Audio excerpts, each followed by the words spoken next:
नमस्कार मंडळी. दिवसाची सुरुवात तर सध्या अशा छान छान फुलानेच होते, पण ज्यांनी ज्यांनी माझे पहिले व्हिडिओ पाहिलेत ना, त्यांना तर माहीत आहे माझ्या दिवसाची सुरुवात कशी होते ते.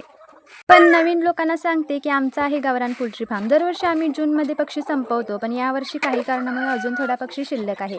सकाळी उठल्यावर मला पहिल्यांदा हे काम उरकावं लागतं. खाद्य घालायचं, पाण्याची भांडी स्वच्छ करायची, ही कामं असतात. गेल्या वेळी मोठा पाऊस सुरू होता तेव्हा शेडमध्ये पाणी आलं होतं, त्यामुळे हे सगळे कोंबडे आम्ही दुसऱ्या छोट्या शेडमध्ये, जिथं अंड्याच्या कोंबड्या आहेत तिथं ठेवले होते. पण तिथं खूपच अडचण होत होती, त्यामुळे ते पुन्हा इकडच्या शेडमध्ये सोडले. पण अजूनही ओल असल्यामुळे खूप सारे कोंबडे आजारी पडले.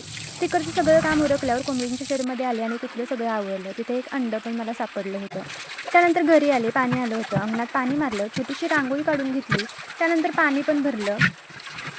त्यानंतर अंड्यासाठी एक ऑर्डर होती, त्यामुळे अंडी स्वच्छ धुवून घेतली आणि पॅकिंग करून ती अंड्यांची ऑर्डर कंप्लीट केली.